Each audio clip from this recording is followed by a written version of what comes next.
We're just a few days away from Halloween, when ghosts, goblins, and monsters cross over from the spirit world, or that's what folklore tells us. To most of us, monster stories are nothing more than a Hollywood script or the basis for a good horror novel. But as our first guest explains, the storylines go much deeper than that.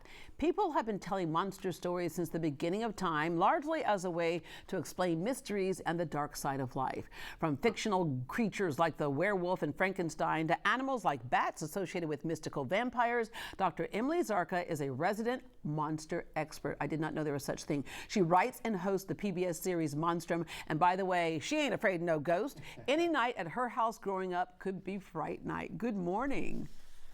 Good morning. Thank you so much for having me. Oh, what a great career you have. All right, first of all, let me just start with, you had a fascination with the macabre at a young age. Your mom introduced you to horror and science fiction. What was going on in your household? Only good things. I'm very fortunate to have incredibly supportive parents who sort of allowed me to explore my creativity and my love of all things, including horror and sci-fi. So yes, I was watching some horror movies at a pretty young age and reading Stephen King in middle school and just latched onto the genre, and I've made it my career. Yeah, your dad was performed autopsies. He was a pathologist, and so that kind of explains some of it too. That this was not a big mystery to you. It was all death was all a cycle of life. But you also felt like you had to hide your love for horror outside of the home at one point. I did, yes. And I think that that was just growing up in like small town 1990s, right? That I was just, it felt like it was strange for a girl to sort of be into horror. And I know one thing that I've really loved hearing from fans of the show, my show Monstrum, is that other little kids now are sort of embracing their love of horror. So I'm happy to be contributing to that. Yeah, all right. You majored in journalism in college. Your advisor suggested a second degree, so you double majored in English literature. I love these classes. One of them, of course, Georgian England history, but the other, zombies in pop culture. And it kind of gave you the idea that maybe you can make a career out of the horror story side.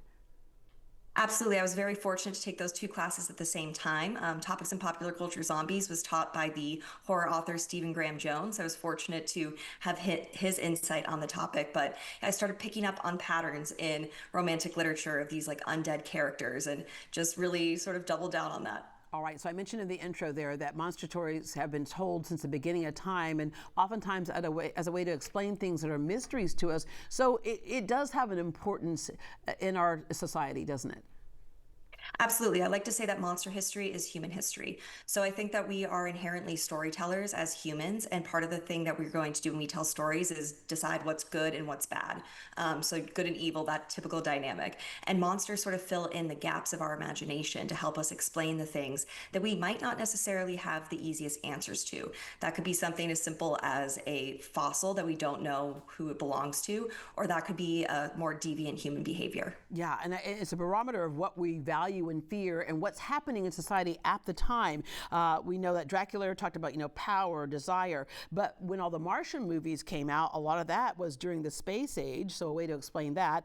Zombies and viruses, I remember during the AIDS outbreak, a lot of those movies, Night of the Walking Dead, all those things came out, and COVID, of course, coincided with the end part of Fear of the Walking Dead, and a lot of it looked at how does government handle a crisis? Mhm.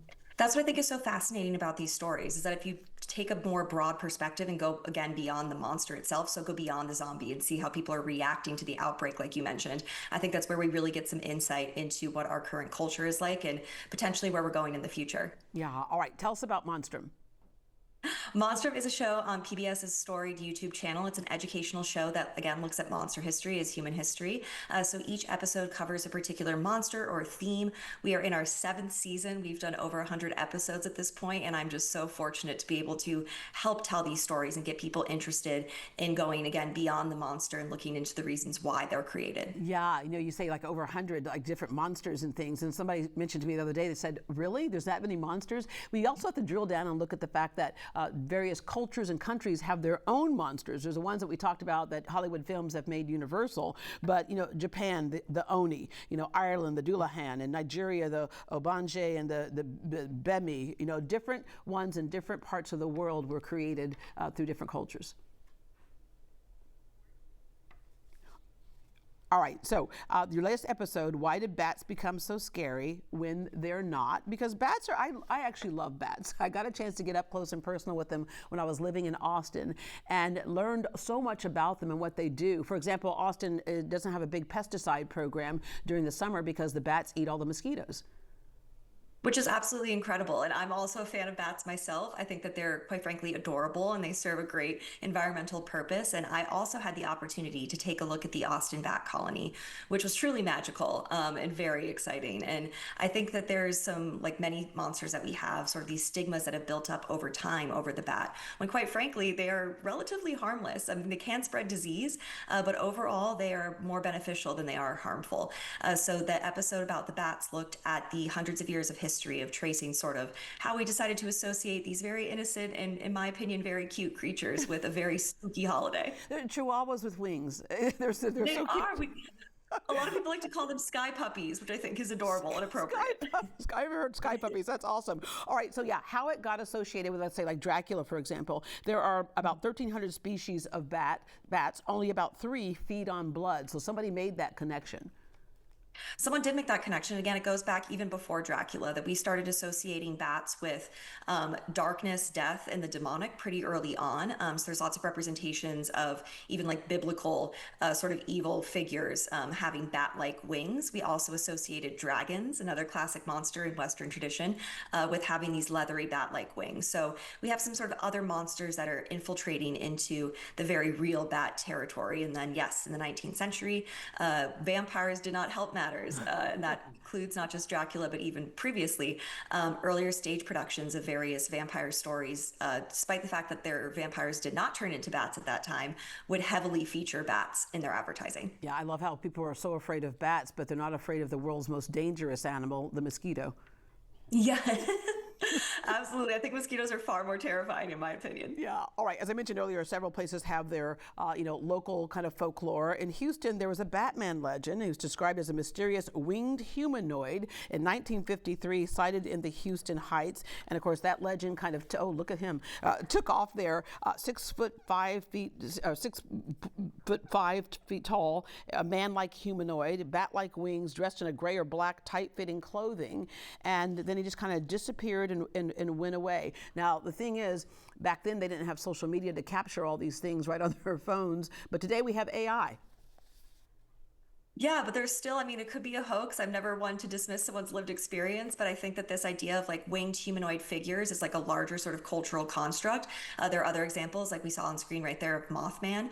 So yes, in the 1950s, they saw this bat-like creature over 6 feet tall, like you mentioned, with bat-like wings and unusually surrounded by sort of like a glowing light.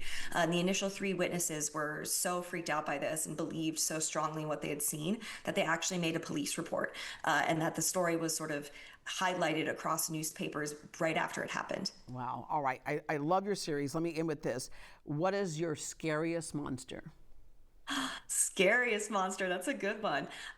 Besides humans, I personally have a fear of robots and AI technology. But I like to say that if you're really going to be scared of a monster, then be scared of the Kraken, the giant squid, because giant squid do exist in our world. And in my opinion, they are quite terrifying. Oh, wow. Okay. My scariest monster is the one that we create in our mind. There was a movie that came out several years ago. It was called The Entity. And then and you never could see it. And that was the thing, is that it was not a monster you could look at and try to shoot at or run away from. You never could see it. And then it was based on a true story in Texas. And I was like, okay, that thing, the one that's in your mind, can be the scariest of all. Dr. Zarka, Absolutely. Thank you so much for joining us this morning. Thank you so much for having me. Stay spooky.